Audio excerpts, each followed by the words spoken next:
Hi, I'm Kyle Suggs, and I want to first apologize for any background noise you hear. I'm trying to get ready here in the morning. But I just want to do a quick video because when I said a couple days ago that the Mueller investigation was something that was done, over, finished, obviously I was wrong, because despite the fact that there's no sealed indictments moving forward or nothing at all going forward, doesn't prevent certain people from trying to make this more political and take advantage of people who are misinformed. So this video is meant to inform. Okay, so I'm going to go over a quick timeline of the investigation, go over some talking points that people are coming out with to kind of keep this thing going, and it really shouldn't be going forward.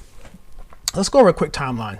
All right, I'm going from Reuters right now, and this is the timeline. I'm going to skim over this. So as you know, the election of 2016 is over. Trump is the president-elect. The balls are in place to talk about, in fact, if you look at the election results, around the 11 o'clock hour, when it was or 12 o'clock hour, where it's becoming known that Trump was probably going to win the election, you start seeing a narrative shift in the tone of the talking points that night. You can look on CNN, MSNBC. I watched them all. I watched more campaign coverage hours than I care to admit. But that being said, the talking points toward the end of it was that, okay, there was some Russian meddling. Look at that. Just look for that. You'll see that. That began election night. Make no bones about that. It's out there on YouTube. You can check it out for yourself. All right. So now, in fact, I even do a video on that at some point if I get time, but whatever. So anyway, so in May 17th, U.S. Deputy Attorney General Rod Rosenstein appoints Robert Mueller to special counsel to find out what's going on with this Russian collusion. Okay. And so this basically came after Trump fired James Comey, which we won't talk about in this video because it had to do with something unrelated, maybe, with emails. But he was fired because of that. So people were mad. So they brought in Rosenstein, who was the backup to that. He appoints Robert Mueller. Okay. So on June 15th, Mueller investigating Trump for possible obstruction of justice. This is only it's only like a month later, right? And so, there's no initial evidence on the collusion, but they're going to go for obstruction. And this is the point right now that people are trying to get them on, is this obstruction. Okay, because the report that came out this week said that they could not exonerate Trump on the charge of obstruction. I'll get to that in a second. All right, so we come down where Michael Flynn, and he was the national security advisor. He pleaded guilty to role in lying to FBI after his discussions in 2016. You go back and look at that. That was a total misnomer. It was a nothing burger in and of itself, but they went after him for that. Then you had people like, let me see, come here. I'm going to go back to, Manafort. So on February 22nd, Manafort and Gates are charged with financial crimes. These are process crimes that had nothing to do with the investigation. The mandate was to go for collusion. And what happens is when you go into this sort of situation, they have the privy and the power to go outside of that to find other things. Similar to what Ken Starr did with Clinton. He went in for one thing and they came out with other things from that. And so that is what it is. And so come down to April 12th, Rosenstein tells Trump that he is not a target in the Mueller probe. And so let me see. So basically we're coming down with incidences that are happening that are outside of the Trump administration, dealing with Manafort, dealing with Flynn, dealing with Michael Cohen, his lawyer. Nothing tying back to Trump or his family. Okay, so essentially, you can read this for yourself. I'll leave a link on this. It goes on for 2 years. And so essentially what happened was the Mueller report came out basically saying that there was no evidence at all of all the stuff that we did, of all these witnesses that we did, all these grand juries, all these indictments, everything, testimony, everything. There was nothing to point out. No evidence at all to say that Trump, his family, or for that matter, any American had anything to do with Russian collusion. Okay, that was that. And most people on the left see that and pretty much agree with that.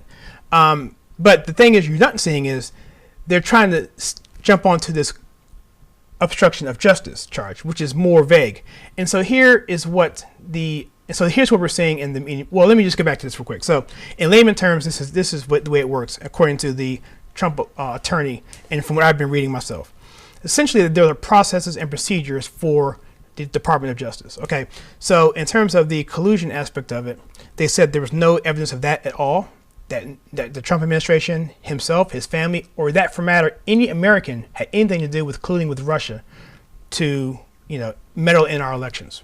Okay, and so with that, you had to have a situation where, as far as the collusion, they said, well, we can't exonerate him on that. That's not our preview. That goes to the Department of Justice to make a determination on that. Because if there's no crime that we can see, then there's no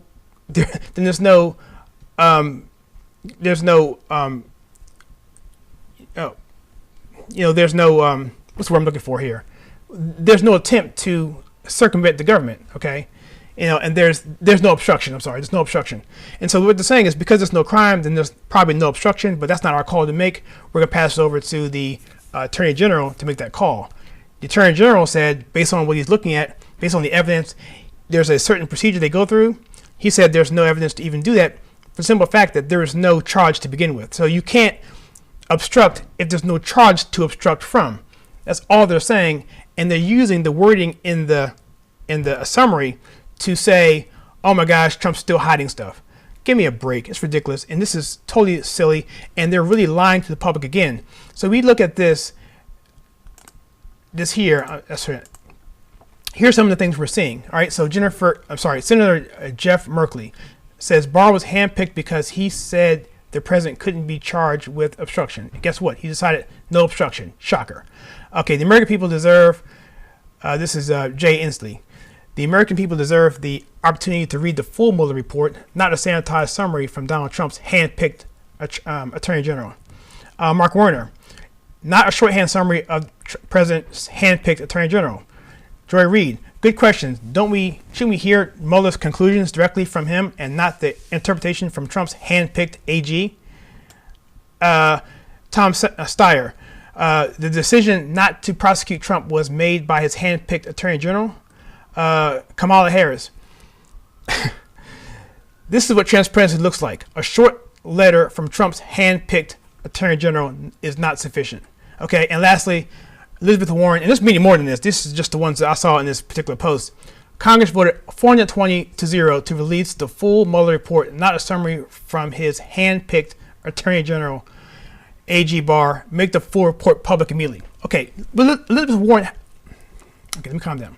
Ms. Warren, how long have you been in government? Okay, you cannot release the entire Mueller report for the simple fact that there's confidential information on there that must be redacted. Okay, you have grand jury testimony, you have eyewitnesses, you have sources, you have methods, you have top secret potential information, you have national security types of things that have to be in there. And so they're just using this as a smoking gun to say, hey, they're still hiding stuff. Well, hopefully they will release as much as they possibly can. But remember, if they do any of the other stuff that they're not supposed to do, that is a charge in and of itself. So they have to be careful releasing this stuff to the public. And Senator Warren and Kamala Harris especially, they know this, but they're lying to us. And it's the same thing that I'm talking about. We talk about this whole thing with Rotten Tomatoes and Captain Marvel and Ghostbusters and social justice warriors and identity politics and calling us trolls and calling us this, calling us racist, calling us homophobics, calling us xenophobics. The thing is, it's all a smokescreen to hide what the real agenda is. And if you can't connect the dots from this type of stuff, politics is a good way of seeing that. It crosses over into everything we do, which is why this channel it's been created. And so something was pretty hilarious that came out. Sara Sanders, the White House spokeswoman, released this Mueller Madness, bracket, and it goes for the various media outlets, cable networks, print, and Twitter, of quotes that have been said by various celebrities, Congress people, network personalities, and celebrities, the whole nine. And it's a play on all of this and this hypersensitive narrative of Trump colluded. It's just totally ridiculous. I mean, especially given the information that came out in the report. And so I'm gonna leave a link to this. The full version of it is much better quality, but as you can see here, you'll see it just goes down, and it's really, really humorous. And she did this in a press conference yesterday, and people were really upset by it. And so I'm going to leave it at this. I'm going to jump off here and head out. But, again, this is the kind of thing we're dealing with. This is the kind of thing I'm seeing all the time. And I don't want to talk about politics, and I'm trying not to. But again, it just bleeds into everything, and I just have to call things out when I see it. And so hopefully this will clear some things up. I'll leave a few links as well where I got this information from, and so you can make a decision for yourself. But that's what it is. Long story short is the Mueller investigation is over. They concluded that there's no conclusion, that no American did anything wrong, including Trump and his family, and that the point of obstruction is something that is out of their purview, so they cannot exonerate him on that. But we will pass over procedurally over to the Department of Justice, who made the final call saying, yes, I agree, you're right, we can't do it because number one, there is nothing to obstruct if you didn't do it. You know what I mean? So that was the take on that in the opinion, and it was the right one to do. So if you enjoyed this content and you want to see more content on culture, movies, and TV filtered right, please click and subscribe and share with your friends, and I will see you in the next video.